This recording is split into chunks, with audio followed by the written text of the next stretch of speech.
Sud Radio, les débats de l'été, 10h-13h, Maxime Liédot. Soyez les bienvenus sur l'antenne de Sud Radio. À 10h30, on va commencer le débat, nos interactions, nos discussions, vous le savez, avec vous, amis auditeurs. On attend vos réactions, on attend vos avis, on attend votre opinion, surtout quand on voit l'actualité politique qui est particulièrement chargée depuis 20h hier soir. Si vous avez habité, je ne sais pas moi, par exemple, dans une grotte, que vous n'avez plus d'électricité, eh ben, il faut le savoir, Marine Le Pen a décidé d'y aller, elle, en son propre nom, à la campagne présidentielle. Elle veut se lancer pour aller conquérir l'Élysée en 2027. C'est sa 4e campagne. La question qu'on vous pose, c'est très simple. Est-ce qu'elle a bien fait d'y aller, Marine Le Pen? Et plus largement, les juges, hier, on se posait avec un sourire au coin des lèvres. Est-ce que les juges pouvaient rendre une bonne décision? Là, est-ce qu'on doit dire ce matin, bravo les juges, ils ont, comme le disait François Bayrou, qui était notre invité tout à l'heure au micro de Jacques Cardoz, est-ce que oui, ils ont réussi à trouver une position d'équilibre d'une certaine manière? Et même plus largement, vous êtes peut-être un électeur indécis, certes l'aspect anti-système, l'aspect concret du Rassemblement national peut-être vous séduit, amis auditeurs, seulement là, 2 fois condamné pour détournement de fonds publics quand même, Marine Le Pen, est-ce que ça, c'est un argument suffisant pour vous empêcher de mettre le bulletin Rassemblement national dans l'urne? Venez en débattre avec nous au 0826 300 300. Les débats de l'été Sud Radio. Et on est en studio ce matin avec Alexandra Spinner, bonjour. Bonjour. Merci beaucoup d'être avec nous ce matin avec Romain Marcilly. Bonjour, directeur général de Nouvelle Énergie. J'ai oublié de vous présenter, ma chère Alexandra, enseignante et déléguée spéciale en charge du décrochage scolaire à la région Île-de-France. Romain Marcilly, que j'ai déjà présenté. Mehdi Reich avec nous. Bonjour. Bonjour Maxime. Et Alex Darmon, merci d'être avec nous, journaliste politique, chaîne YouTube. Donc Les Indécis, auteur notamment de documentaire Paris à prendre qu'on peut regarder sur M6+. La question que je suis obligé de commencer par celle-ci, comment vous avez regardé Marine Le Pen hier? Pour vous, est-ce que c'était prévisible? Est-ce que vous étiez étonné? Quels sont les sentiments qui dominent? Tiens, je vais mettre un peu dans mon fauteuil de psychanalyste ce matin. Qu'est-ce que vous en pensez, vous, Alexandra Spinner? Écoutez, ce que j'en pense, déjà, je prends acte de cette décision de justice. Moi, je ne l'ai pas encore lu. Je crois que personne ne l'a lu. Tous les commentateurs, pour l'instant, ne l'ont pas lu. Maintenant... Moi, je ne suis pas soutien du Rassemblement national. Néanmoins, je pense que c'était important que Marine Le Pen puisse se présenter et que les Français, ses électeurs, n'aient pas le sentiment qu'une décision de justice puisse avoir ce côté confiscatoire et qu'elle recouvre tous ses droits à se présenter devant le peuple français, et les Français trancheront. Est-ce que, Romain Marcilly, vous pensez la même chose? Est-ce que vous avez été étonné de voir Marine Le Pen hier acter sa présence dans la course à la présidentielle pour 2027? Non, je n'ai pas été étonné. Je crois que tout était un peu cousu de fil blanc, quand même. Pourquoi cousu de fil blanc? Parce que tout était quand même très incertain. Très incertain, mais le plan de communication était quand même très préparé. Depuis des mois, et d'ailleurs, les spécialistes de la communication pourraient le juger assez réussi, puisqu'on en parle ce matin, on va peut-être faire une émission entière là-dessus, alors qu'il y a encore énormément d'incertitudes. Et puis on parle de tout, en fait, sauf de ce qui devrait être absolument essentiel. C'est un débat politique normal, démocratique. C'est les idées. Oui. Parce que, je veux dire, on est dans une situation... On va y venir. Non, je sais qu'on va y venir, mais on est dans une situation de grande urgence sur tous les plans. Budgétaire, sécuritaire, éducatif, environnemental, on pourrait décliner. On sent que l'État est devenu totalement impuissant pour exécuter ses missions premières. Donc cette élection, je crois qu'on a tous un sentiment de très grande urgence sur cette élection présidentielle qui sera probablement la plus importante depuis très longtemps. Sans dire que c'est l'élection de la dernière chance, on peut se dire qu'il y a quand même, soit il y a une rupture fondamentale, c'est d'ailleurs celle que propose David Lisnard, soit on risque de rester enfermé dans un socialisme qui nous plonge vers les abîmes. Et là, tout le débat maintenant, il est sur est-ce que une candidate, certes importante, va faire campagne avec un bracelet ou pas. Je trouve qu'on est loin des enjeux. C'est normal qu'on en parle, puisque son parti est un des premiers partis de France. Les sondages montrent qu'elle est assez en tête, mais il faudrait quand même commencer à parler d'idées, et peut-être le fait qu'elle soit candidate va enfin permettre de parler d'idées, de confronter son projet, de voir, on va enfin pouvoir voir que c'est un projet socialiste, et puis comme ça permettra de mettre des arguments sur la table et d'avoir un vrai combat. Romain Marcilly, vous venez de faire rire Alex Darmon. Non, sur le projet socialiste. Économiquement, oui, voilà, bien sûr. Oui, mais c'est pas mal. Socialiste. Non, moi je pense que c'est primordial d'en parler. J'entends ce que vous dites, Romain, et je suis d'accord avec vous, mais C'est quand même très tôt. Tout le monde a fait ses meetings de candidats. On est quand même, pas 1 an, mais 10 mois avant la campagne. On sait que la campagne va s'accélérer en septembre ou en octobre. Mais hier, ce qui s'est passé, c'est quand même... C'est factuellement historique. Ouais, c'est exceptionnel. Enfin, moi, j'y étais pour le coup pour couvrir et filmer les images. J'avais jamais vu ça de ma vie, en ayant fait plusieurs docs politiques. J'avais jamais vu autant de journalistes, autant de badauds, simples badauds qui venaient assister au procès, qui voulaient rentrer dans la salle, des journalistes français, étrangers. C'était assez exceptionnel. Et ce qui se passe ce matin, l'est d'autant plus. Hier, personne savait ce qu'elle allait faire à 20h. Je sais même pas si elle-même savait ce qu'elle allait faire à 20h. Je suis d'accord sur le plan de com. Mais non, mais parce qu'elle a quand même répété pendant des mois et des semaines qu'elle ferait pas campagne si elle avait un bracelet électronique. Aujourd'hui, qui est capable de dire ce matin qu'elle aura ou qu'elle aura pas de bracelet électronique? Personne. Selon elle, et avec son directeur de campagne qui était notre invité il y a moins de 10 minutes dans ce studio, il nous expliquait que de toute façon le simple fait qu'elle aille se pourvoir en cassation suffisait à balayer d'un revers de main le risque d'un bracelet. Oui, je suis d'accord, sauf que peut-être que ça va balayer d'un revers de main, mais pendant combien de temps? Parce que la réalité, c'est que la Cour d'appel a été très rapide à sa demande. Pourquoi la Cour de cassation ne serait pas aussi rapide à sa demande ou à la demande de quelqu'un d'autre? Et je rajouterais une chose, c'est que on entend un bruit comme quoi elle est toujours présumée innocente. Non. Elle n'est plus présumée innocente, Marine Le Pen. Marine Le Pen, aujourd'hui, elle a été condamnée. La Cour de cassation, et c'est normal. Le pouvoir en cassation vous rend à nouveau présumée innocente. Ça, c'est le droit. C'est la procureure de la Cour d'appel qui l'a rappelé ce matin. Elle s'est trompée. Mais je vous dis qu'elle s'est trompée, vérifiez, elle s'est trompée. Elle n'est plus présumée innocente. La Cour de cassation vient juger le droit, si le droit a bien été appliqué. Voilà. Et c'est important de le dire. Mais c'est important aussi, pardonnez-moi, de rappeler quelqu'un qui, je pense, est peut-être un peu plus compétente que nous tous réunis sur ce plateau, à savoir la procureure générale auprès de la Cour d'appel de Paris. Ah ben oui, mais je vérifie. Et ses propos sont les suivants. Marine Le Pen est à nouveau présumée innocente. Lorsque l'on fait un pourvoi en cassation, la peine est suspendue. Mais dirais-je, avant qu'on rentre en réalité, qu'on mette les mains dans le cambouis du débat ensuite bien politique, est-ce que vous aussi, hier à 20h, vous avez été surpris, vous y attendiez, comment vous avez réagi ? Non, j'ai pas été surpris.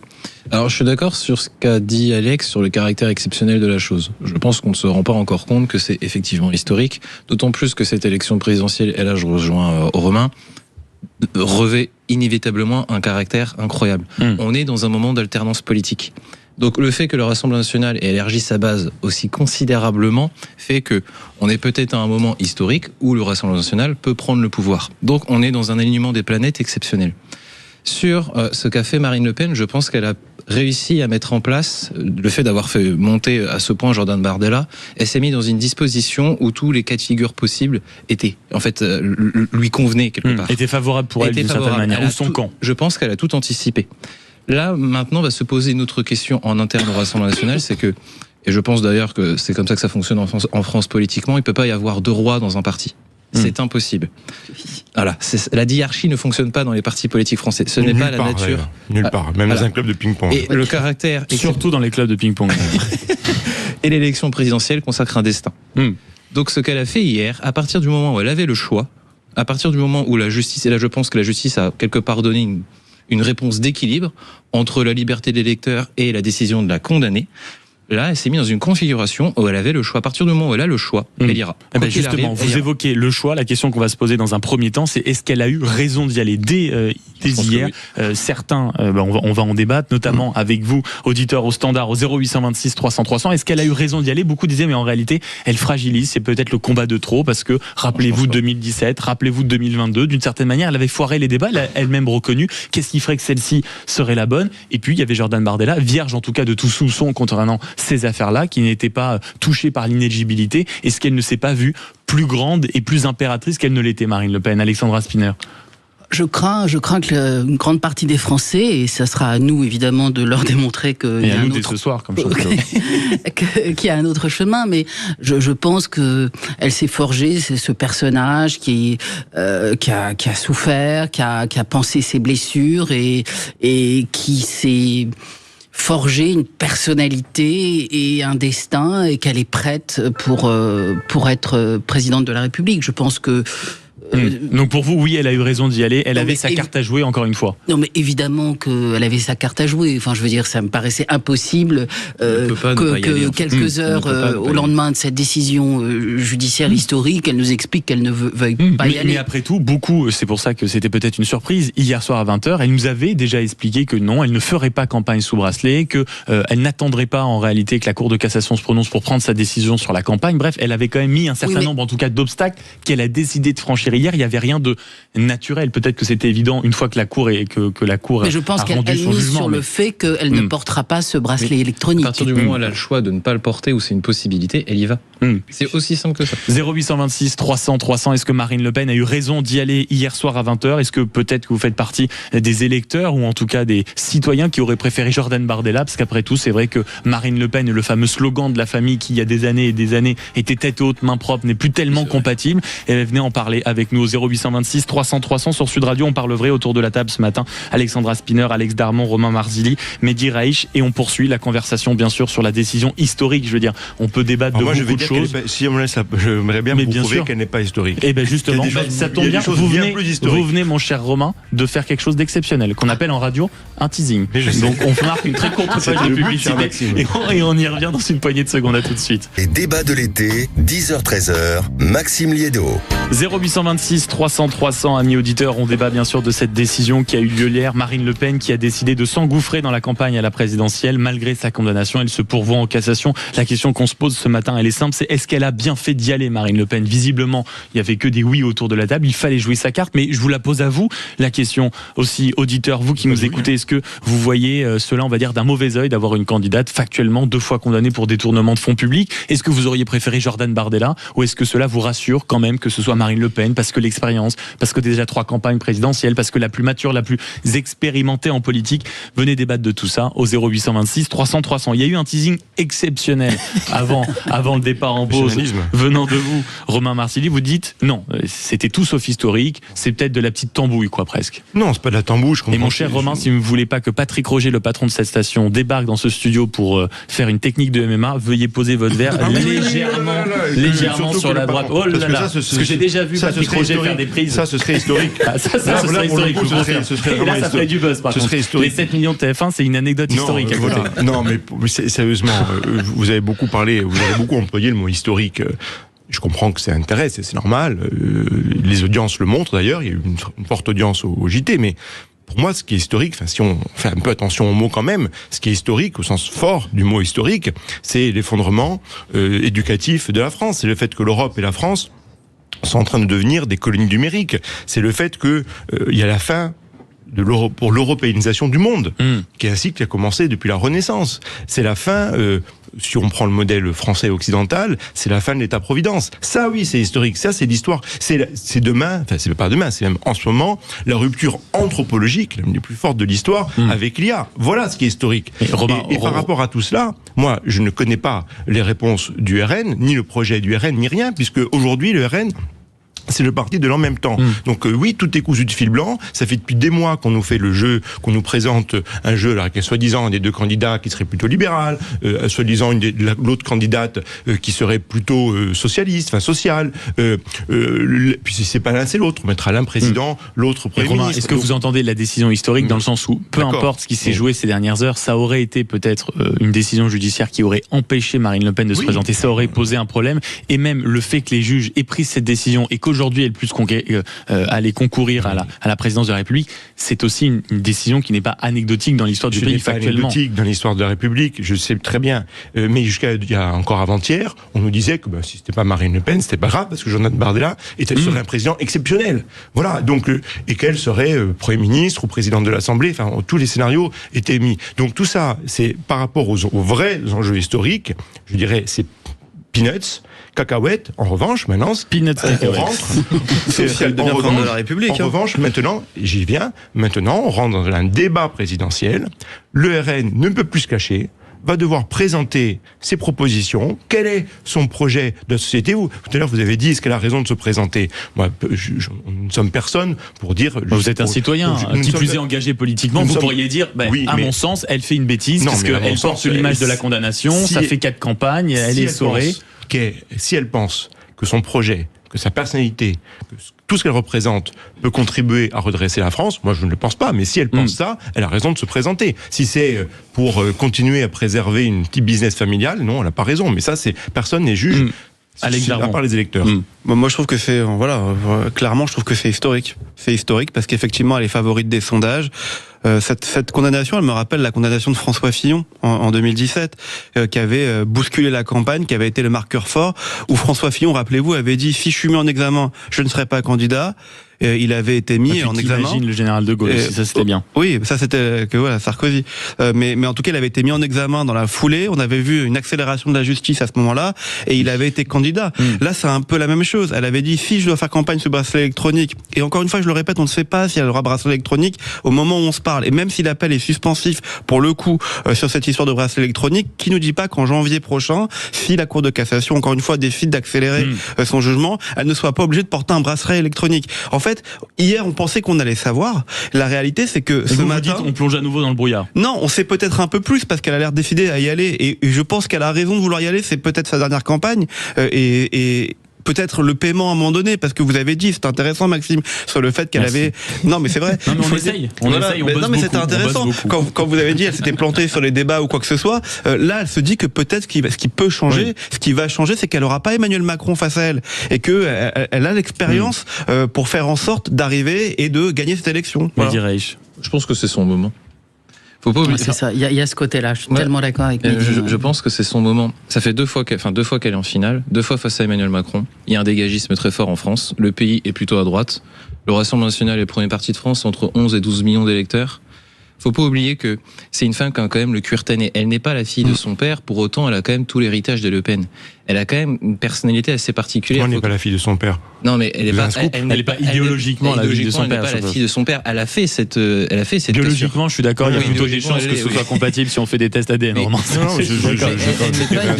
Elle n'est pas idéologiquement la fille de son père. On est passé du FN au Rassemblement national. Oui, mais quoi qu'on en pense, la base du RN s'est élargie aussi sur ce discours. On peut le critiquer absolument. Je suis d'accord. Il y aurait plein de choses à dire, mais ça a réussi. Cette dédiabolisation, elle a réussi. Aujourd'hui, Marine Le Pen, elle est peut-être à la rencontre de quelque chose de plus grand. Donc, quand on prend tout son parcours, un exemple très bête, l'attentat de la Villa Poirier. C'est quand même quelqu'un qui a un parcours particulier. Faut vraiment l'avoir en tête. Donc elle, les difficultés, un simple bracelet électronique, ça va pas l'empêcher de se présenter. Romain, donc, elle ira jusqu'au bout quoi qu'il arrive. Expliquez peut-être pourquoi ça vous fait tiquer à ce point le côté elle est pas la fille de son père. Non, je tique pas. Je comprends que ce matin on commente tout ça, c'est normal. Sur historique, si ça c'est historique, c'est quel est le mot pour le 11 septembre, quel est le mot pour Pearl Harbor. Je veux dire, raison, félicitations d'avoir quand même gardé un peu de raison, même si nous sommes des personnes de médias et que c'est normal de faire mousser le truc aussi. Mais en vrai, c'est un métier. C'est un métier. Moi, c'était mon ancien métier, maintenant ça l'est plus, mais donc je comprends. Mais donc ça c'est sur l'aspect historique, on va pas épiloguer sur ce mot toute l'émission. Vous avez raison, il faut toujours sortir ses colères. Moi je suis pour il faut à la fois les hiérarchiser. J'ai l'impression qu'il y a eu un événement majeur de l'histoire de l'humanité hier. Bon, mais de l'histoire de notre pays ici quand même. Je crois pas, mais le Rassemblement national gagne l'élection présidentielle. Oui, si, donc ce sera en avril l'événement majeur. Elle n'a pas gagné, contrairement à ce que vous dites encore, d'autant plus que là où je tiquais, c'est que le Front National aujourd'hui est un parti, je dis le Front, mais le Rassemblement, on va pas non plus être les agents on va pas faire le service après-vente de leur opération marketing. Donc, appelons ça comme on veut. Le Rassemblement National, c'est un parti dont je n'identifie pas la base idéologique, pardon de le dire. C'est un parti qui dit, c'est le parti de l'en même temps. C'est un parti qui dit tout ce qu'il veut, tout ce que les gens veulent entendre, plus ou moins, en s'adaptant très très bien à chaque type de cible. Jean Bardella, depuis 3 mois, 4 mois, jouait celui qui parle aux entrepreneurs. Bon, on n'a aucune mesure évoquée qui vont dans le sens de libérer l'activité en France. Mais c'est pas grave. Et donc, il y a une espèce de soupe qu'il ne faut pas transmettre. Voilà, soyons exigeants sur les idées.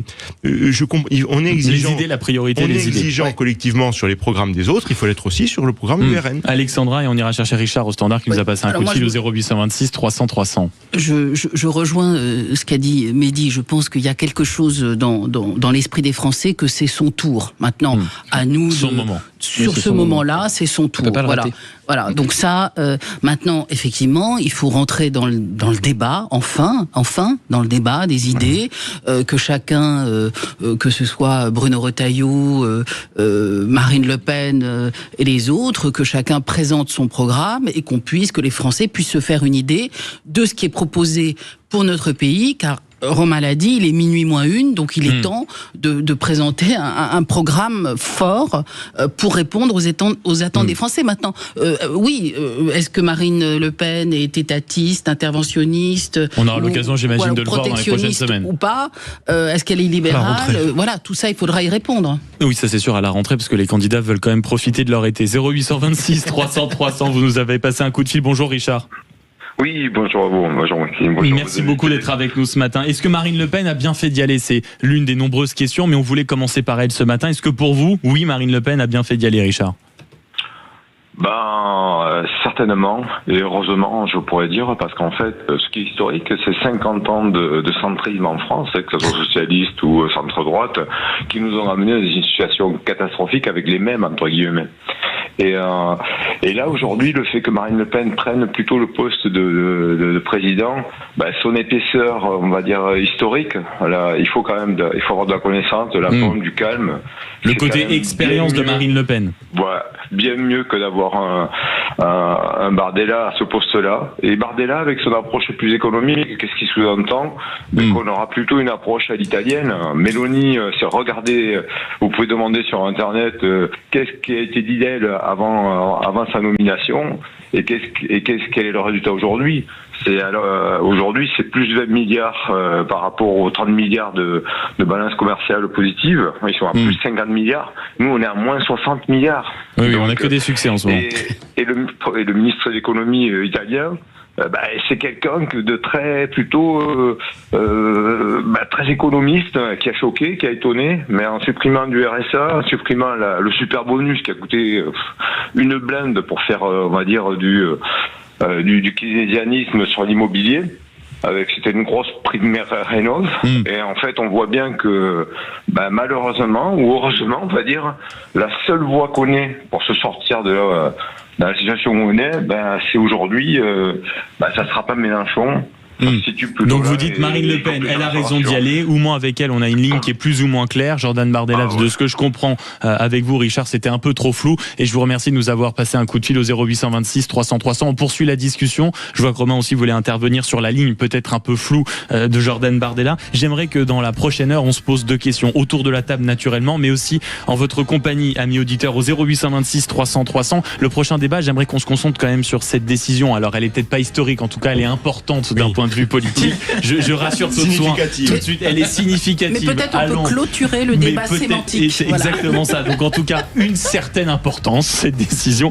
Est-ce que les Français seraient prêts à voter pour ce parti alors qu'on sait qu'il vient d'être condamné par 2 fois pour détournement d'argent public? Est-ce que vous pensez que cela peut bloquer les Français? Est-ce que ça vous bloque, amis auditeurs? Vous étiez peut-être, je sais pas moi, encore indécis dans l'hésitation. Venez témoigner, nous raconter ce qui vous traverse éventuellement comme pensée au 0826 300 300, et on va revenir ensuite sur les propos de Gabriel Attal qui accuse Marine Le Pen de faire pression sur la Cour de cassation et carrément de prendre en otage la campagne présidentielle. Est-ce que Marine Le Pen, est-ce que le Rassemblement national dans leur ensemble, avec cette décision, avec cette péripétie judiciaire, s'apprête à prendre en otage la campagne, au point peut-être justement, Romain, de ne pas parler des idées, de ne pas parler du fond, de ne pas parler des vrais enjeux, à cause notamment des salauds de journalistes? Je vous pose la question et vous venez en témoigner au 0826 300 300. À tout de suite sur Sud Radio. Sud Radio. Parlons vrai. Sud Radio, les débats de l'été, 10h-13h, Maxime Liédo. Soyez les bienvenus sur l'antenne de Sud Radio. Encore une heure de débat avec Alexandra Spinner, enseignante et déléguée spéciale en charge du décrochage scolaire à la région Île-de-France, Alex Darmon, journaliste politique, et une chaîne YouTube qui s'appelle Les Indécis, auteur de ce documentaire Paris à prendre, qu'on peut notamment regarder sur M6+, la plateforme du groupe M6. Romain Marzilli, qui est le directeur général de Nouvelle Énergie, pour ceux qui ne le sauraient pas encore. Oh, quelle honte, c'est le parti de David Lisnard. Et Mehdi Raich, analyse politique. On revient bien sûr en longueur sur cette décision significative qui a eu lieu hier, Marine Le Pen en campagne, avec quand même cet argument qui revient de plus en plus dans le débat public, qui est que est-ce que les Français seraient en capacité de mettre un bulletin dans l'urne pour une candidate qui a été condamnée quand même à deux reprises pas pour avoir grillé un feu rouge, pas parce qu'elle a oublié sa ceinture, pas parce qu'elle a jeté un mégot dans les Pyrénées-Orientales. Non, c'est pas ça le sujet. Là, le sujet, c'est du détournement de fonds publics. Et là, je crois que ça va concerner beaucoup de gens autour de la table. Derrière, c'est la question de la probité, c'est la question de la notion d'argent public, du détournement. Est-ce qu'aujourd'hui, on peut se présenter et avoir été condamné? Est-ce qu'on peut être élu et avoir été condamné? Et plus largement, la question que je vous pose ce matin au 0826 300 300 sur le site internet, sur les réseaux sociaux, c'est est-ce que vous seriez prêt à mettre le bulletin Rassemblement National avec cette condamnation, avec quelqu'un qui a été condamné pour détournement de fonds publics? On en parle en studio et avec vous. Les débats de l'été Sud Radio. Mais c'est vrai que, pardonnez-moi, c'est pas totalement anecdotique, ça, en revanche, comme question. Est-ce que, certes, il y a peut-être des militants que ça ne gênerait pas, peut-être des militants convaincus qu'on voulait avoir la peau de Marine Le Pen politiquement via le système judiciaire, mais enfin, est-ce que, d'un point de vue éthique, d'un point de vue politique, j'ai presque envie de dire, même si je déteste le mot, d'un point de vue moral, est-ce que vous pensez que, c'est toujours facile, les Français, en tout cas une majorité de Français, seraient prêts, peut-être comme le disait Mehdi tout à l'heure, parce qu'il y a un tel niveau de dégagisme aujourd'hui, à mettre un bulletin Rassemblement National, malgré les 2 condamnations pour détournement de fonds publics? Mehdi en premier. Moi, je pense que oui. Oui, je pense que j'insiste sur le dégagisme. Il est très fort. Vraiment, le Rassemblement National, on peut, et je suis pas du tout RN, mais ils ont réussi à construire un électorat qui s'est considérablement élargi. Ils ont vraiment, quand on regarde la sociologie des gens qui votent RN aujourd'hui, mais une grande partie des personnes, soit qui se sont déclassées, soit qui viennent de la gauche, ou des déçus de la gauche. Je pense qu'aujourd'hui, Marine Le Pen, elle a réussi à créer une espèce de congrégation de la colère autour du Rassemblement National. Et par contre, c'est vrai qu'il y a un point, je pense que si c'était Jordan Bardella, j'aurais pas forcément donné cher de sa peau au second tour. Je pense qu'aujourd'hui, le fait que ce soit Marine Le Pen, elle a le cuir tanné, elle est une historique, tout le monde la connaît, ça fait 2 fois qu'elle est en finale, c'est son tour. Je pense que c'est quelque part un vote de confiance pour une grande partie des Français, même si c'est pas du tout mes idées, mais il y a ce sentiment-là, et ils auront beaucoup plus confiance dans le fait de voter Marine Le Pen que de voter Jordan Bardella. Jordan Bardella, on pourra, et d'ailleurs il y aura des affaires aussi judiciaires qui concernent Bardella. Concernant Marine Le Pen, voilà, le fait de s'appeler Le Pen, le fait de s'en sortir finalement quelque part à chaque fois, je pense que c'est aussi un sentiment de confiance, et il y a vraiment cette volonté de rompre avec tout ce qui s'est passé avec Emmanuel Macron, de rompre avec ce quinquennat, enfin ces 2 quinquennats. Et aujourd'hui, on ne peut pas véritablement voter à gauche parce qu'on sait qu'il y a la France insoumise. La gauche est quelque part morte. On verra si François Hollande se lance finalement. Aujourd'hui, à droite, c'est quand même un champ de ruines. Voilà, quand on est électeur, on ne sait pas vraiment. Avec un chemin d'espérance avec Bruno Retailleau. Voilà, mais quand même la grosse candidature aujourd'hui, le champ politique français est quand même très polarisé. Il se trouve soit du côté des LFI, soit du Rassemblement National. D'ailleurs, on le voit bien, c'est qui sera au second tour face à Marine Le Pen. Tout le monde dit ça sera forcément Jean-Luc Mélenchon. Donc aujourd'hui, la confiance, même dire le choix par défaut, ça sera Marine Le Pen. Je pense. Romain Martilly, sur ce sujet, est-ce que vous, avec de ce que vous voyez avec David Lisnard, dans la campagne aussi que vous préparez de votre côté, vous êtes les premiers à dire qu'il y a un espoir, qu'il y a un besoin de changement dans ce pays, au point de mettre un bulletin dans l'urne qui correspondrait à un candidat qui a été condamné 2 fois pour détournement de fonds publics? Oui, mais là, ce qui me gêne un peu dans l'analyse, c'est qu'on a l'impression que tout est joué. C'est pour paraphraser. Non, c'est pas de notre débat, pas de votre question. Vous préciser. Votre question était particulièrement pertinente. Merci. Mais concernant ce qu'on vient de dire, Philippe Seguin a dit circuler, il n'y a rien à voir. En 95, 94, pour cette élection-là, là, on a l'impression que tout est joué. Alors que non, je crois que les Français, c'est toujours dire, les Français croient, les Français ils sont divers, mais il y a dans l'ensemble une grande volonté de changement, il y a un grand dégoût sur envers l'impuissance de l'État et tous ceux qui ont provoqué l'impuissance de l'État, ça je crois que c'est très juste, mais maintenant ils sont en attente d'un vrai débat présidentiel, la compétition est à mener. Cette analyse-là, quand même, il faut quand même dire que ce qui se passe maintenant, je suis d'accord avec vous, peut-être qu'un profil au sein du Rassemblement National est peut-être plus rassurant que l'autre, mais ça, encore une fois, c'est aux électeurs de juger. En revanche, tout ça confirme quand même l'analyse et les propositions faites depuis des années par David Lisnard, qui est de dire que si on ne veut pas faire de primaire, si on décide de ne pas jouer un quart de finale avant la demi-finale, qui est le premier tour, on va tout droit vers effectivement un scénario, celui que vous décriviez, Jean-Luc Mélenchon, contre Marine Le Pen. Donc maintenant, face à ça, chacun doit prendre ses responsabilités. La primaire, quand on est de droite, quand on est d'inspiration gaulliste ou bonapartiste, on ne fantasme pas sur le principe d'une primaire. On est d'accord que la 5e République, son idée, c'est la rencontre d'un homme ou d'une femme avec les citoyens. On est d'accord avec ça quand on est... mais rarement le choix entre le candidat et les citoyens s'était fait avec 2 fois du détournement de fonds publics acté par la justice. Oui, tout à fait. Et puis juste pour terminer, donc si on n'a pas ce mécanisme de sélection d'une primaire avec un vrai débat d'avant-premier tour qui crée un élan, on sait très bien qu'il y a des chances que ça aille dans le mur. La indispensable pour donner de l'élan. Alexandra Spinner. Oui, je crois que d'abord les Français ont pris la mesure de la ruine politique et financière et morale dans laquelle le macronisme nous a entraînés. Une fois qu'on a pris la mesure du fait que maintenant Marine Le Pen se présente et que donc les Français auront le choix, je crois qu'on peut difficilement imaginer une campagne qui ne soit pas polluée aussi par toutes ces affaires. C'est-à-dire que moi, ce que je crains, c'est que, d'ailleurs on l'a bien vu hier avec Gabriel Attal et Édouard Philippe, c'est que toute la discussion se polarise sur ces discussions, sur ces affaires judiciaires. Et moi, ma crainte, et j'espère qu'avec Retailleau, on parviendra à incarner cette voie-là, on a besoin d'un vrai débat d'idées. Voilà, je crois que c'est essentiel parce que je pense que cette élection présidentielle, et Romain l'a dit, c'est la dernière chance. La dernière chance. Alex Darmon, pardon. Non, mais c'est sûr qu'elle va être polluée, cette campagne, par ces affaires judiciaires. Elle a été, vous l'avez dit, condamnée 2 fois. À partir du moment où elle est condamnée 2 fois, on va lui ramener dans chaque échange et dans chaque débat. Après, si elle est à l'aise dans ses baskets, et c'est vrai, vous parliez tout à l'heure, Romain, de plan marketing, mais c'est plus qu'un plan marketing, c'est un plan de campagne qui a été préparé. C'est un ticket qui est annoncé entre Marine Le Pen et Jordan Bardella depuis 1 an et demi. Ce ticket, il opère et il va continuer à opérer parce que Jordan Bardella a des arguments que Marine Le Pen n'a pas et inversement proportionnel, Marine Le Pen a des arguments que Jordan Bardella n'a pas. Et donc, par conséquent, ils sont prêts à ça. Ils sont prêts à aller en campagne à 2. Ils sont prêts à faire en sorte, malgré tout ce qu'on pense, et je peux vous dire que c'est vrai, à l'intérieur du Rassemblement National, ils sont beaucoup moins éloignés et beaucoup moins en tension qu'on voudrait bien le dire. Moi, je pense qu'ils sont très unis.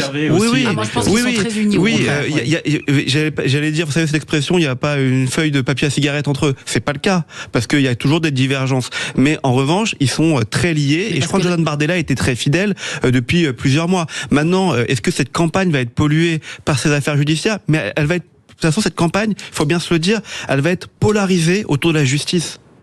Tant pour cette affaire-là, qui est l'affaire politique, que pour les autres affaires qu'on découvre depuis plusieurs semaines. La justice va être très importante. Je vous propose aussi qu'on aille écouter ceux qui nous écoutent, les auditeurs qui vont aussi devoir se prononcer. Alors pour David Lisnard peut-être, pour Marine Le Pen peut-être aussi, pourquoi pas pour Bruno Retailleau évidemment, ma chère Alexandra Spinner. En tout cas, ils devront faire un choix, au point peut-être d'hésiter ou pas suite à ces 2 condamnations par Marine Le Pen. On va poser la question au 0826 300 300, notamment avec vous, Romina, bonjour. Oui, bonjour Maxime, bonjour tout le monde. Merci beaucoup d'être avec nous ce matin, Romina. Vous êtes, j'imagine, une citoyenne attentive à ce qui se passe sur le terrain politique. Est-ce que vous, le fait que Marine Le Pen soit aujourd'hui tamponnée, double tamponnée même de cette condamnation pour des détournements de fonds publics, est-ce que aujourd'hui cela vous empêche de mettre éventuellement un bulletin Rassemblement National dans l'urne? Alors, c'est décevant. Voilà, moi je trouve que c'est décevant parce que Marine Le Pen, qui avait l'habitude de porter du blanc, qui disait toujours plus blanc que blanc, et puis là on voit en fait que, tout comme Jacques Chirac, tout comme Monsieur Mitterrand qui cachait sa fille aux frais de l'État, tout comme Édouard Philippe, là actuellement pour lequel il y a une information judiciaire qui a été ouverte pour une enquête qui concerne des détournements de fonds, on en a marre, on en a ras-le-bol, et puis il s'agit quand même de millions d'euros. Eux qui voulaient sortir de l'Europe, finalement, quoi? On se sert et on s'en bat. Ça reflète quoi, bon sang? Quelle image on a au niveau international? Aujourd'hui, on aimerait juste avoir des gens qui soient capables de relever la France, mais pas avec des gens qui sont corrompus. Moi, j'aimerais qu'il y ait quelqu'un qui soit digne de nous représenter. Vous, ce qui s'est passé hier, la double condamnation, ma chère Romina, et je vous pose encore cette question, ça raye définitivement, ça balaye définitivement la crédibilité de Marine Le Pen. Et même du parti, de ce que je vous écoute, du parti même, Rassemblement National. Ah oui, pour moi, oui. D'ailleurs, je ne sais pas si vous avez vu LCI, vous y êtes aussi de temps en temps, Maxime, sur LCI. Moi, hier, j'ai regardé Jean-Philippe Tanguy. Il était, lui qui d'habitude est complètement volubile, il était assommé. Oui, c'est vrai qu'il était assommé. Le débat l'a notamment mis en difficulté. Je crois que c'était face à Antoine Léaumont, et je vous remercie de votre fidélité, Romina, que ce soit la radio ou la télé. C'est plus qu'un plaisir. Je vais faire davantage attention à ce que je dis maintenant. Merci beaucoup de nous avoir passé un coup de fil au 0826 300 300. On poursuit la conversation, notamment en rebondissant sur ce que vient de dire Romina. Peut-être est-ce que cela provoque un véritable décalage avec l'image aussi, qui était une force pour Marine Le Pen, d'être au-dessus des partis, au-dessus des autres, pas condamnée, qui n'avait jamais mis les mains dans le cambouis de la politique politicienne. Est-ce que pour vous, par exemple, derrière le poste, au bout de votre téléphone, est-ce que pour vous c'est un frein, ou vous vous dites, attendez, est-ce que les autres ils ont pas magouillé, la Macronie a pas magouillé, peut-être Édouard Philippe il est pas mis en examen après tout, Jean-Luc Mélenchon il n'a pas été condamné non plus pour d'autres façons. Est-ce que vous le voyez comme ça, ou au contraire vous aviez cette image, on va dire fidèle à Marine Le Pen, le fait qu'elle soit réellement au-dessus des partis, au-dessus de tes condamnations, plus blanche que blanche? Eh ben on en parle avec vous après une très courte page de pub sur Sud Radio. À tout de suite. Autour de la table, Alexandra Spinner, Alex Darmon, Romain Marzilli, Mehdi Raich, on se pose la question, et j'aimerais aussi avoir votre avis, vos opinions, amis auditeurs, sur cette condamnation de Marine Le Pen. C'était sa force quand même de dire, rappelez-vous ce slogan de Le Pen père, il y a des années, la tête haute et les mains propres. Bon ben aujourd'hui, est-ce qu'on a vraiment la tête haute et les mains propres quand on a par la suite, 2 fois de suite, été condamné pour détournement de fonds publics? Est-ce que ça vous empêche, ça vous retient, amis auditeurs? Venez nous appeler au 0826 300 300. Alexandra Spinner. Sauf erreur de ma part, François Bayrou et Jean-Luc Mélenchon ont été inquiétés pour les mêmes raisons. Voilà. Eux se protègent en disant ce ne sont pas les mêmes faits. Bon, très bien. Et ce ne sont pas les mêmes montants, en plus. Ça, c'est vrai. Oui, ça, on est d'accord. Moi, je crains vraiment que Marine Le Pen ait dépassé tout cela. Et qu'il y ait vraiment cette idée, c'est son tour. Et j'espère vraiment qu'on pourra revenir sur le terrain des idées, parce que là on verra évidemment que le programme du Rassemblement National, il n'y en a pas en réalité. Donc, mais je crains même que ça joue en sa faveur, et que le fait d'éviter le débat sur les idées puisse en fait profiter. Ça c'est vrai, Romain Marzilli, le simple fait qu'elle prenne, et ce sera notre prochain sujet, comme le dit Gabriel Attal, la campagne en otage en fait avec cette actualité judiciaire. Est-ce que vous risquez, c'est ce que vous dénoncez depuis le début de cette émission, un passage total à côté du fond? Oui, mais attention aux théories autoréalisatrices. Si on dit tous c'est son tour, ça finira par être son tour.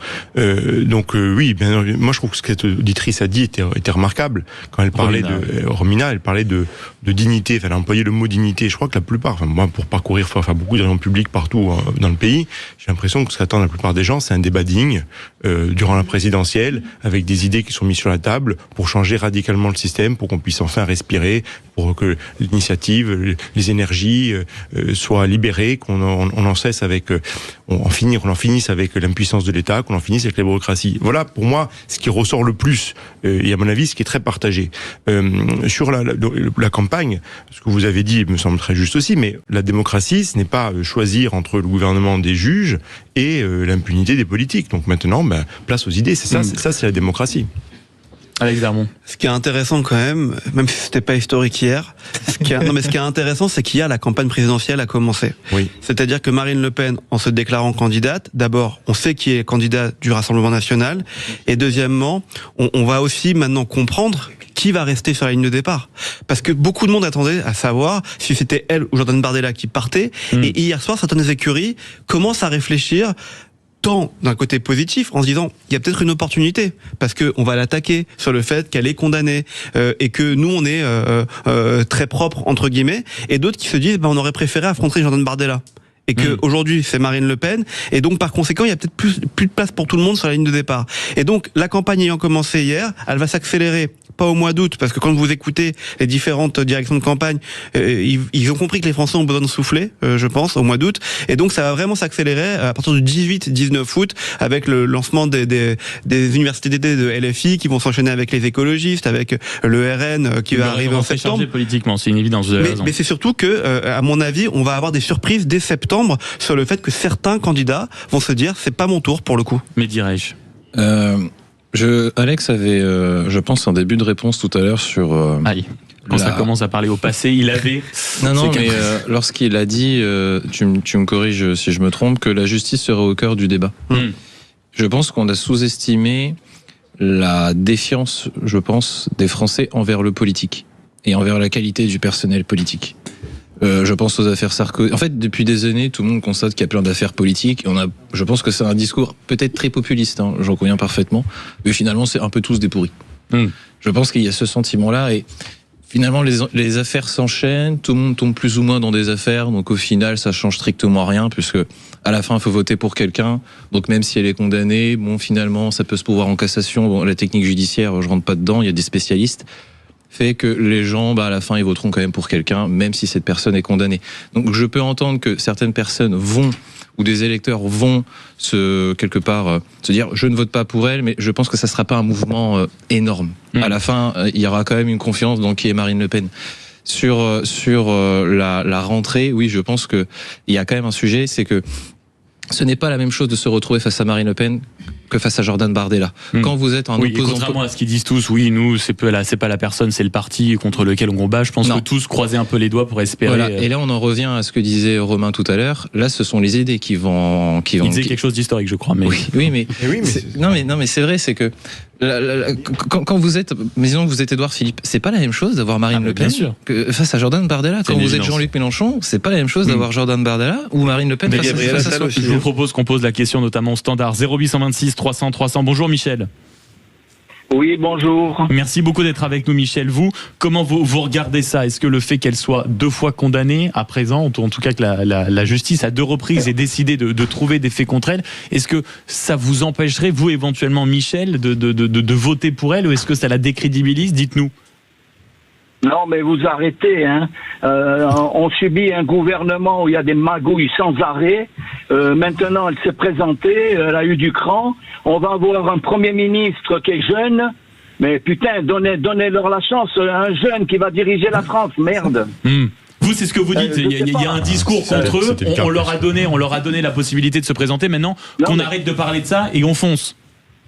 Voilà, exactement. Moi, je pense que pour la France, elle s'est déclarée, elle a beaucoup de courage, mais seulement je me méfie comme la peste, parce qu'avec toute la bande de magouilleurs qu'il y a, ils seront capables de passer la cassation avant les élections.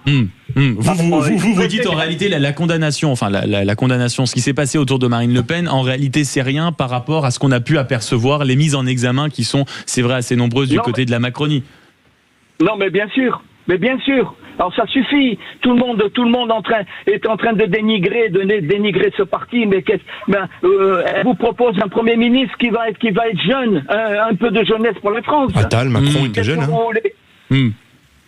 Oui, on a vu. Hein. Oui, on l'a vu justement. Vous avez en tout cas plus confiance. Enfin, c'est intéressant, Michel. Je me permets aussi d'échanger peut-être un peu plus longuement que prévu avec vous. Le fameux ticket gagnant que présente le Rassemblement national depuis des mois maintenant. Vous, c'est quelque chose qui vous plaît, Michel. L'idée qu'il y avait l'expérience à la tête de l'État, il y a la jeunesse à Matignon, l'énergie. Je reprends les termes du Rassemblement national. Ça vous séduit, Michel ?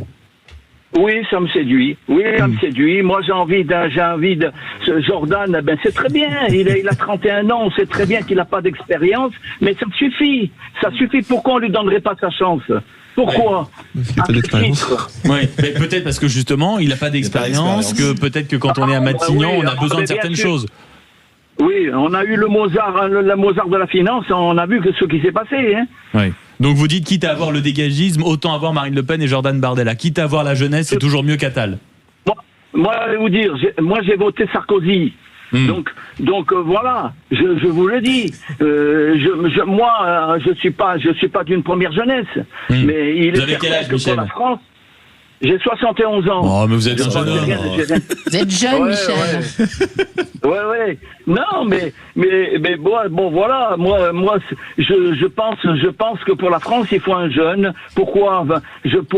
C'est sûr que Marine, elle fera les affaires courantes, mais c'est lui indirectement, c'est lui qui sera aux manettes. Donc le ticket gagnant vous plaît plutôt, Michel. Merci beaucoup d'avoir été avec nous. 0826 300 300. J'accueille aussi Cédric qui veut participer à la discussion. Bonjour Cédric. Bonjour à toute votre équipe. Bon alors, est-ce que vous êtes satisfait de ce que vous voyez aujourd'hui ? Je ne sais pas ce que vous votez, Cédric, mais est-ce que vous êtes satisfait de la décision pour Marine Le Pen, ou est-ce que le fait qu'elle ait quand même été reconnue 2 fois par la justice comme étant responsable de détournement public, est-ce que ça vous freine ? Vous dites-nous tout.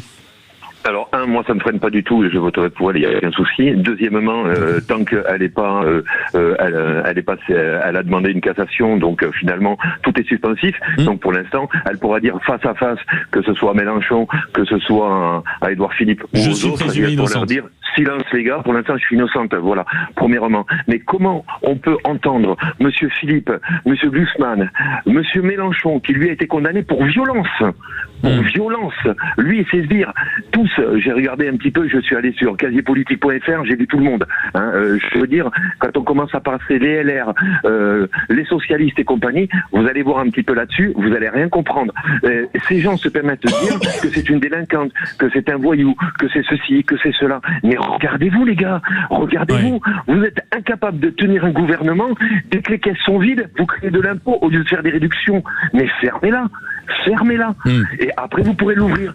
J'entends à l'hémicycle régulièrement Monsieur Tanguy, qui est formidable, et ça sera notre ministre de l'économie, qui balance des choses innommables sur la tête des autres, car il a raison, et ils se permettent de dire ouais mais vous allez faire ceci, vous allez faire cela, mais tant que rien n'a été fait, tu te tais. Donc on donne la chance, comme dirait l'autre. Journalistes, quand j'entends des journalistes ou d'autres personnes qui disent je crois que, quand on croit on sait pas, quand on sait pas on ferme sa gueule. Non, oh bah voilà, ça c'est ce qu'on appelle du parler vrai. Merci beaucoup Cédric d'avoir été avec nous. 0826 300 300, et sur cette thématique vous êtes justement assez nombreux à nous passer des coups de fil. Est-ce que pour vous le fait que Marine Le Pen ait été estampillée 2 fois responsable de détournement public, est-ce que ça vous empêcherait de mettre un butin dans l'urne? On aura cette conversation entre 12h30 et 13h, c'est le rendez-vous La France au bout du fil, et on en discutera longuement au 0826 300 300. Petite publicité alors qu'il est 11h29 sur Sud Radio, et juste après on va s'interroger alors que Marine Le Pen est en train de faire son premier déplacement avec Jordan Bardella du côté de la Sarthe, dans l'un des fiefs de la famille désormais de Marine Le Pen. Et elle a répondu d'une certaine manière à l'accusation de Gabriel Attal sur laquelle on voulait revenir, qui est que Attal accuse Marine Le Pen de faire pression sur la Cour de cassation et, je cite, de prendre en otage la campagne. Elle l'assure, non, la Cour d'appel n'a fait que me rendre mon éligibilité, et elle assure qu'elle ne va pas du tout jouer la montre avec ce pourvoi en cassation. Est-ce qu'il y a en effet un risque que cette campagne soit tout simplement prise en otage par cette actualité judiciaire, qu'elle fasse pression sur la Cour de cassation? Je vous pose la question, vous participez aux grandes discussions, aux grands débats qui vont avoir lieu dans quelques minutes sur Sud Radio. À tout de suite. Sud Radio, les débats de l'été, 10h-13h, Maxime Liédo. Il est 11h. Il y a encore une planche à partager. Sur Sud Radio, la bande est en forme. Autour de la table, Alexandra Spinner, enseignante et déléguée spéciale en charge du décrochage scolaire à la région Île-de-France. Alex Darmon, journaliste politique, chaîne YouTube Les Indécis, auteur de ce documentaire Paris Apprendre. Vous pouvez le regarder à nouveau en replay, comme on dit, selon le vocabulaire adéquat, sur M6+. On est également avec Romain Marzilli, qui est le directeur général de Nouvelle Énergie, le parti de David Lisnard, et Mehdi Raich, qui est analyste politique. On va se poser la question maintenant de ce qui fait visiblement l'inquiétude de certains politiques après la décision hier de Marine Le Pen de se présenter à 20h, c'est-à-dire notamment Gabriel Attal de faire pression. Il accuse Marine Le Pen de faire pression sur la Cour de cassation, et je cite, de prendre en otage la campagne. Rien que ça. De son côté, Marine Le Pen est dans la Sarthe avec Jordan Bardella, premier déplacement donc officiel en tant que candidate, premier déplacement de campagne. Est-ce qu'ils ont raison de s'inquiéter? Est-ce qu'il y a un vrai risque que la campagne soit, comme le dit Gabriel Attal, prise en otage par cette actualité judiciaire, au point d'ailleurs que le RN n'ait pas grand-chose à faire, si ce n'est faire perdurer cette petite musique, que Marine Le Pen est une sorte de survivante, que tout va bien se passer pour Romain Marzilli? Non, mais la campagne peut être prise en otage par plein de choses, par effectivement l'actualité judiciaire, par une communication ridicule à outrance. Vous citiez Gabriel Attal, son premier acte de campagne, c'était pour prendre une bière à 9h du matin dans l'Aveyron pour faire peuple, parce que c'est bien connu qu'en France, on boit tous, en dehors de Paris, on boit tous une bière à 9h du matin pour commencer la journée. Ce n'est pas le cas. Elle peut être prise en otage par aussi des tentatives de mettre le chaos, y compris venant de l'exécutif sortant. Donc oui, elle peut être prise en otage de plein de manières. Alors qu'en fait, on est face dans une situation historique, pour le coup, de changement d'ère, de changement d'époque. La France même, l'idée même de la France peut être menacée à court moyen terme, parce qu'on vit une grande accélération de l'histoire. Donc, si dans cette campagne, on se vautre dans la médiocrité, qu'on ne parle pas des vrais sujets, et c'est ce qu'attendent les gens en plus, c'est ce qu'attendent les citoyens. Si on ne parle pas d'idées, si on ne parle pas de la manière, du comment on redresse le pays, ce sera une campagne volée, sachant que la dernière campagne on est en 5e République. La campagne présidentielle, elle est centrale dans la vie politique du pays. En 2022, il n'y a quasiment pas eu de campagne. Il y a eu la guerre en Ukraine, etc. Donc oui, il faut vraiment, et c'est notre rôle, hein, les politiques, les médias, de mettre cette campagne au niveau des enjeux du pays. Mais je vous voyais acquiescer à ce que disait Romain. Oui, je partage en grande partie. J'ajouterai 2 points. Le premier point, c'est que en fait, ça met juste le focus sur Marine Le Pen. Elle a réussi à mettre tout le focus médiatique sur elle. Pas forcément sur la justice, sur elle. Ce qui est un avantage dans le cadre de l'élection présidentielle. Par contre, sur ce que dit Gabriel Attal, ça montre aussi la vacuité de ses propositions. Il n'en a pas. Son seul acte est de dire « Ah, regardez, les coupables... » Bah oui, mais désolé, mais là on revient sur le débat des idées. Propose quelque chose. C'est le moment en fait de proposer, de se montrer comme une alternative à Marine Le Pen. Or, il ne le fait pas. Qui le fait aujourd'hui concrètement ? Donc, je trouve que c'est... Il y en a qui le font quand même. Hein. Oui, il y en a qui le font, mais on les entend pas beaucoup. Y compris des gens avec qui on peut être en désaccord total. Il y a quand même des idées. Chez Jean-Luc Mélenchon, qu'on le veuille ou non, il y a des idées, il y a un projet. Mais Moi, je suis totalement opposé. Voilà, nous, David Disnard, on propose beaucoup de choses. On se fait d'ailleurs beaucoup piller ici et là par des copier-coller, mais c'est pas grave. Mais il y a quand même des personnalités qui proposent. Oui, mais Jean-Luc Mélenchon, Jean-Luc Mélenchon, j'ai dit tout à l'heure, c'est celui qui polarise à gauche. Marine Le Pen sera celle qui polarise à droite.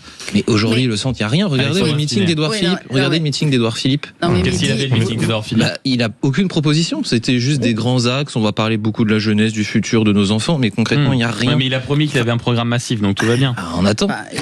Alexandra Spinner. Oui, non, parce que vous dites à droite, mais je rappelle quand même, alors, une fois qu'on aura dépassé toutes ces polémiques sur la situation judiciaire de Marine Le Pen, il faut quand même rappeler que Marine Le Pen n'est pas de droite. Et d'ailleurs, elle l'assume, c'est son marqueur politique, sur le plan sociétal, sur le plan social, sur le plan économique, sa politique éducative qu'elle propose, rien n'est de droite. Elle n'est pas de droite. Donc elle ne peut pas être le candidat de la droite. Ce qui est certain, c'est qu'elle fédère autour d'elle les déçus de la politique, puisqu'on l'a vu avec votre auditeur qui a voté Sarkozy et qui se retrouve maintenant électeur fervent du Rassemblement national. Mais je crois que il faut rappeler, et je sais que Bruno Retailleau saura marquer cette différence. Marine Le Pen n'est pas la candidate de la droite. Parce que le fameux fait, je suis ni de droite ni de gauche, je suis la plupart du temps, c'est ce qu'elle dit, en tout cas pragmatique. Alex Darmon. Non, mais moi je tiens à vous rassurer, on va parler des idées. Hein. Encore une fois, on est au mois de juillet 2026, la campagne elle est au mois d'avril, il fallait régler les comptes des uns et des autres. Je pense que les universités d'été vont servir à cela. Sur Édouard Philippe, il l'avait dit que son meeting dimanche ne serait pas un meeting entre guillemets programmatique. Il a dit que ça serait un meeting de lancement de campagne où il voulait se présenter aux Français. Bon, comme si on le connaissait pas. Il le connaissait déjà. Non, mais voilà. Mais et puis il a lancé deux trois pistes sur les retraites notamment. D'ailleurs, je trouve que c'est peut-être pas le plus habile parce que c'était quand même lui qui avait dit qu'il fallait faire les retraites absolument. Là, il a dit que ça serait la priorité de son quinquennat s'il était élu président de la République. Moi, je suis pas inquiet sur le fait que dès septembre, vous allez avoir des débats d'idées qui vont se mettre en place et ça sera nécessaire parce que vous avez raison, Romain, les Français, c'est ce qu'ils veulent. N'attendent que ça. Clairement, c'est ce qu'ils veulent. Et donc, dans ces débats, à la rentrée, vous allez voir que, je pense, trois grandes thématiques vont se dégager. C'est effectivement le financement de notre système public qui, à mon avis, arrive à bout de souffle et certains proposent des choses, d'autres en proposent d'autres. D'ailleurs, on le verra. Et vous verrez aussi, à mon avis, qu'à la rentrée, je le répète, les alliances vont commencer, parce que c'est ce qui est en train de se dire dans des équipes. Les alliances vont commencer à se nouer et qu'avant la fin du mois d'octobre, aujourd'hui on a 24 candidats, même 26. Il y aura un écrémage. Mais beaucoup plus qu'on ne le pense. Oui, je suis d'accord. Et c'est là que la campagne va vraiment commencer. Vous êtes d'accord, Romain Marzulli ? Oui, on verra tout ça. Là, c'est le futur. Il y a des chances. En tout cas, je présage que la campagne parte sur un débat d'idées, un débat de comment on redresse le pays. C'est très positif. Et tout à l'heure, un auditeur, je crois qu'il s'appelait Richard, a fait un parallèle avec Giorgia Meloni en Italie. Je crois que c'est un mauvais parallèle, puisque Giorgia Meloni était, avant son élection, extrêmement claire sur 3 points d'ailleurs qui l'ont permis de se faire élire. Elle était sans aucune ambiguïté pro-marché. Voilà. Elle était pro-atlantiste et elle était pro-Europe. En tout cas, pour changer l'orientation, peut-être en partie de la construction européenne, mais tout de même.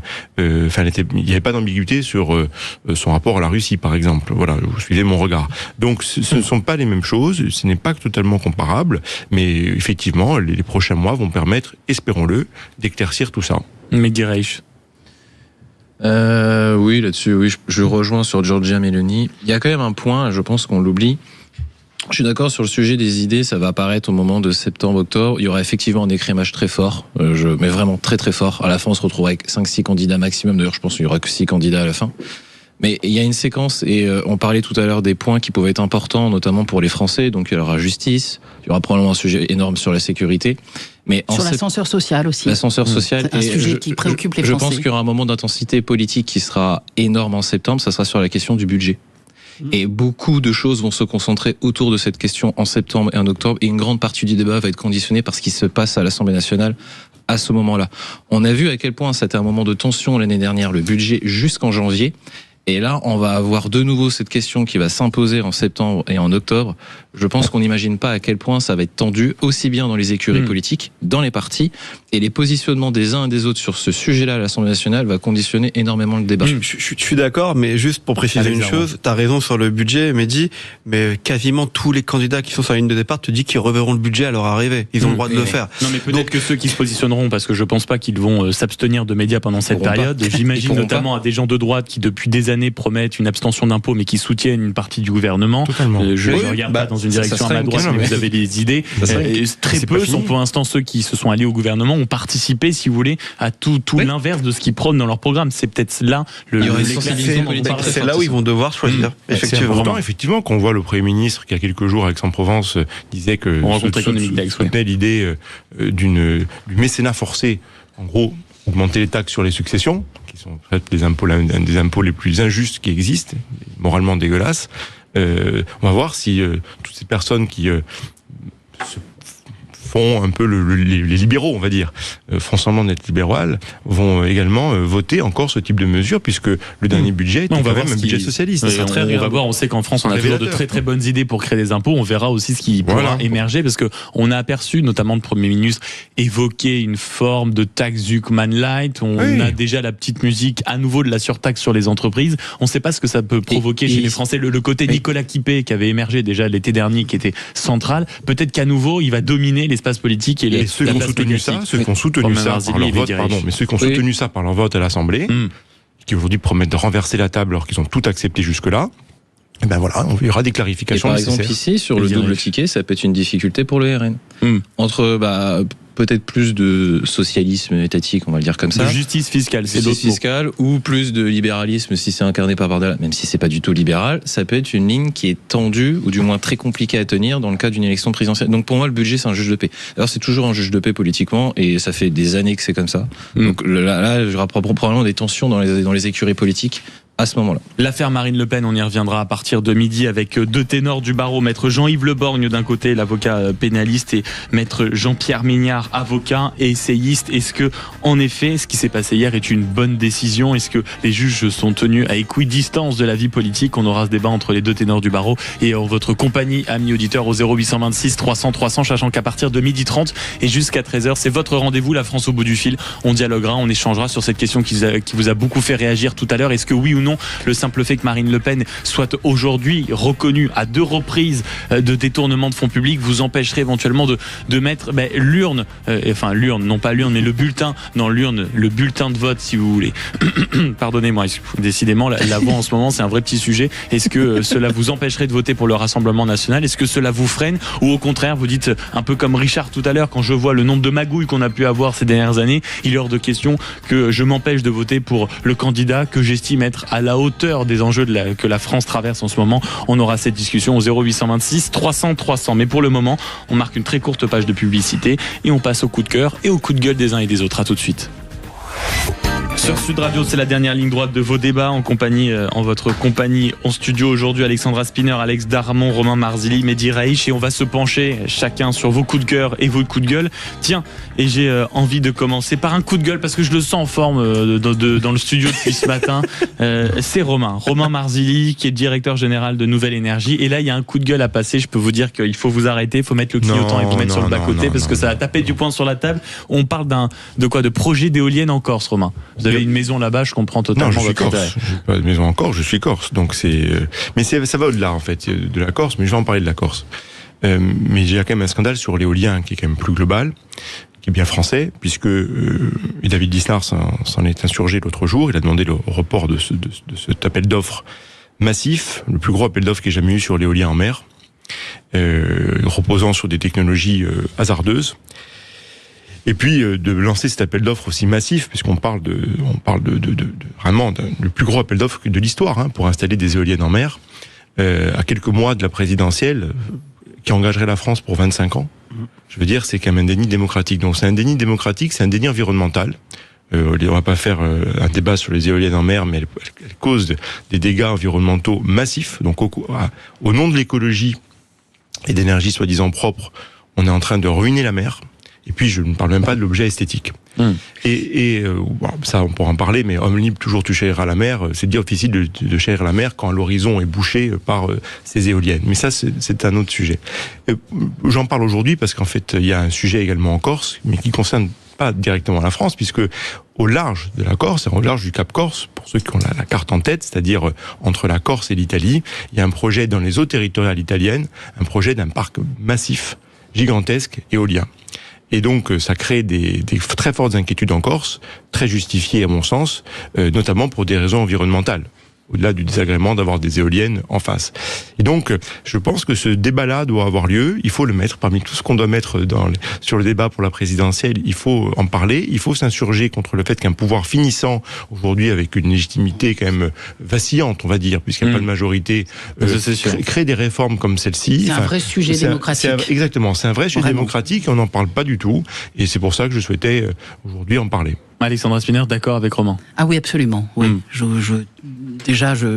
Sur l'aspect esthétique, on voit bien combien la France est complètement défigurée par ces espèces de verrues. Sur le plan écologique, on sait ce que ça vaut. C'est une hérésie absolue. Et puis en mer, toutes les espèces menacées. En plus, dans un parc extraordinaire, parce qu'entre la Corse et l'Italie, au niveau après de l'archipel toscan, on est sur des réserves fabuleuses. Sublime, Alex Darmon. Je suis d'accord, d'autant plus qu'on a plein de machins normalement en France pour étudier les plans. On a un commissaire normalement au plan qui doit travailler sur ces choses-là, faire des propositions. Et il est vrai que il y a aucune politique d'aménagement du territoire dans notre pays. Et ça, c'est dramatique et c'est un vrai sujet effectivement pour 2027.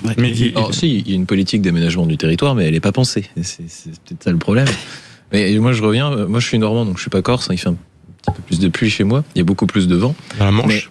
Mais dans la Manche, effectivement, ça a été une énorme question et démocratique pour moi. Et je reviens tout à fait sur ce qui a été dit. Pour moi, c'est défigurer le paysage. C'est ignoble en termes d'écologie. On parle toujours de ce qu'il faut pour faire une éolienne avec aller chercher les terres rares à l'autre bout du monde. Je comprends même pas pourquoi le sujet des éoliennes, je ne le comprends pas comment il est amené publiquement. Je ne le comprends pas. Une hérésie française. C'est incroyable. Vraiment, c'est incroyable. Ben voilà, pourquoi parfois on aime ce beau pays. C'est comme ça que tous les médias, il y a des incompréhensions par moment, comme ça, il y a des incertitudes, on ne sait pas pourquoi, et puis c'est fait. En tout cas, c'était le coup de gueule de Romain. On passe peut-être aussi à un hommage maintenant, et c'est le vôtre, Alexandra. Un an de la disparition de quelqu'un que vous aimiez visiblement beaucoup. Oui, quelqu'un que j'aimais beaucoup, que les Français aimaient beaucoup. Je voulais rendre hommage à Olivier Marleix. Hier, c'était l'anniversaire de sa disparition. Il était une voix singulière dans la vie politique française. C'était un homme de conviction, quelqu'un qui avait un talent immense pour défendre la souveraineté française, une certaine idée de la France, un vrai gaulliste, et puis aussi quelqu'un, et c'est rare, dont les convictions ne variaient pas en fonction des circonstances, et je crois que il nous manque beaucoup. Il manque beaucoup au débat, et je crois que ce débat présidentiel, eh bien, sa voix aurait été unique et importante. Il s'était fait notamment connaître grandement à un moment important de l'histoire industrielle de notre pays, c'est-à-dire sur l'affaire Alstom, en ne lâchant rien sur le fait que... Il était très courageux. Voilà encore une qualité importante en politique qui se perd et qui est si rare. Tout à fait d'accord, mais bel hommage, c'est des voix qui manquent. D'accord aussi autour de la table sur le courage, vertu politique, largement votre disparition. Ce n'est pas quelqu'un que j'ai connu personnellement, mais tout à l'heure je parlais de baisse de qualité du personnel politique. Je pense qu'Olivier Marleix faisait des personnes qui apportaient une voix sensée et réaliste, du moins à droite. Donc, pour moi, oui, c'est le type de personne qui manque politiquement aujourd'hui. Alors Mehdi, qu'est-ce que vous avez vous comme coup de cœur Alors j'ai complètement oublié mon coup de cœur, mais il y en avait un auquel j'ai pensé tout à l'heure. C'est la réaction de la sénatrice paraguayenne sur Kylian Mbappé. Un coup de cœur. Non, coup de gueule. Ah oui. Coup de gueule. Non mais parce que si c'est un coup de cœur, ça m'intéresse. Je veux que vous le développiez. Non, c'est un coup de gueule.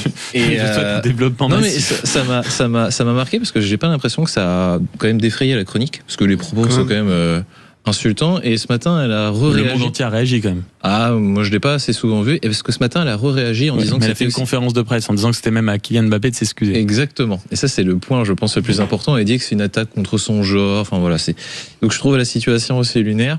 D'ailleurs, je comprends même pas pourquoi politiquement les gens ne réagissent pas dessus, parce que la France a quand même engagé en Coupe du Monde. Il y a une grande chance qu'on gagne la Coupe du Monde quand même. Enfin, du moins, je le souhaite. C'est quand même le capitaine de l'équipe de France et on se retrouve avec un capitaine qui est limite insulté, enfin plus qu'insulté. Donc, je trouve ce point assez intéressant. Pour moi, c'est un sujet de débat. Donc, je précise avant de vous donner la parole, Romain, que Gérard Larcher, le président du Sénat, a même demandé quand même des sanctions sur un homologue paraguayen. Donc, vous voyez, ça bouge à tous les niveaux. Alors, je suis tout à fait d'accord et je le dis, c'est pas pour, je suis objectif. Il se trouve que David Lisnard était le premier à réagir. Parce que lorsqu'on veut être un homme d'État, en tout cas, lorsqu'on se présente au plus haute fonction, un homme d'État, un président de la République, doit défendre les Français partout dans le monde. C'est le cas de Christophe Glaise, Boilem Sansal. Et là, on a un Français. Alors, bien sûr, c'est pas le même niveau, mais quand même, il y en a un Français important, le capitaine de l'équipe de France, qui se fait insulter avec tout ce qu'il y a de plus immonde, le racisme le plus c'était crasse, etc. Et je veux dire, c'est normal, il faut réagir quand c'est comme ça. Alors peut-être que le bloc central, et en tout cas la Macronie, pourra échanger avec cette sénatrice, parce que son parti, le parti de cette sénatrice, fait partie des ensembles de partis internationaux, et qui est lié au parti Renaissance, enfin Renew. Donc peut-être que dans leur discussion, ils pourront en parler. Réaction, Alex Darmon. Non, bien sûr, c'est immonde, ignoble, les propos et surtout la réaction de Kylian Mbappé, qui a été décrié depuis qu'il a quitté le Paris Saint-Germain parce qu'il avait fait un crime de lèse-majesté. Bon, depuis qu'il est parti, le PSG a gagné 2 fois la Ligue des Champions, donc déjà tant mieux. Et deuxièmement, il fait ce qu'il veut, premièrement. Et deuxièmement, et troisièmement, je trouve que sa réaction, la prise de parole qu'il a eue, les prises de parole qu'il a depuis le début de la Coupe du Monde, le niveau de jeu qu'il affiche, montre que, au final, quand vous êtes un grand champion, vous l'êtes du début à la fin, et que je trouve ce joueur formidable, et c'est le meilleur capitaine qu'on peut avoir pour une équipe, parce qu'il a été au-dessus de tout, tant après le match contre le Paraguay où les Français ont été frappés toutes les 10 minutes, que sur cette réaction qu'il a eue après la sénatrice, après les propos ignobles de la sénatrice. Et j'en profiterai pour faire un coup de cœur, puisqu'on est dans la partie football, sur le match de demain soir, que je suis très impatient de voir entre la France et le Maroc, et j'espère sera une fête à Paris et dans le reste de la France. La finale avant l'heure. Finale avant l'heure, je sais pas, parce qu'il y aura un France-Espagne normalement, ou un France-Belgique en demi-finale. France-Espagne, ça sera la finale. Ouais, je pense. Effectivement. En tout cas, voilà, coup de cœur pour cette équipe de France qui nous fait rêver comme souvent, et pour son entraîneur Didier Deschamps qui est fantastique. Et vous gardez le bâton de la parole, comme on dit dans certains clans, parce que vous aviez, alors peut-être pas un coup de cœur, mais en tout cas aussi le récit d'une journée, parce que hier vous avez passé une partie de l'après-midi au tribunal de Paris à suivre. Une partie de la journée. Oui, on est arrivé à 7h. Vous savez qu'on est arrivé à 7h le matin, il n'y avait pas d'accréditation. On devait venir à 7h pour pouvoir entrer dans le tribunal de Paris. J'avais jamais vu ça de mémoire en tant que journaliste, reporter d'images, de filmer des télés, nombreuses télés étrangères, beaucoup de monde, et des gens qui faisaient la queue pour pouvoir rentrer dans la salle d'audience et venir assister, des places qui se libéraient, et un procès très rapide au final, où on a vu tout de suite les condamnations prononcées. Ils se sont levés un par un, les accusés, et c'était vraiment peut-être pas historique, en tout cas un moment politique important hier qui s'est passé pour lancer la campagne présidentielle. Et on va y revenir durant encore une heure durant cette émission avec deux maîtres du barreau qui seront avec nous, maître Jean-Yves Leborgne qui est avocat pénaliste et maître Jean-Pierre Mignard qui est avocat et essayiste aussi. Est-ce que hier en effet on a assisté à quelque chose de significatif? À quoi peut-on s'attendre dans les prochains jours, dans les prochaines heures, dans les prochains mois? Est-ce que la justice va réellement être au cœur du débat politique? On en discutera certes avec eux, mais aussi avec vous, amis auditeurs, au 0826 300 300. Merci à tous de m'avoir accompagné pendant cette heure et demie de débat. Alexandra Spinner, enseignante et déléguée spéciale en charge du décrochage scolaire à la région Île-de-France. Alex Darmon, journaliste politique avec sa chaîne YouTube Les Indécis et auteur du documentaire qu'on peut revoir sur M6+, Paris à prendre. Romain Marzilli, qui est le directeur général de Nouvelle Énergie, le parti de David Lisnard, et Mehdi Reich, qui est analyste politique. Dans un instant, deux maîtres de ténor du barreau s'installent au micro de Sud Radio. À tout de suite.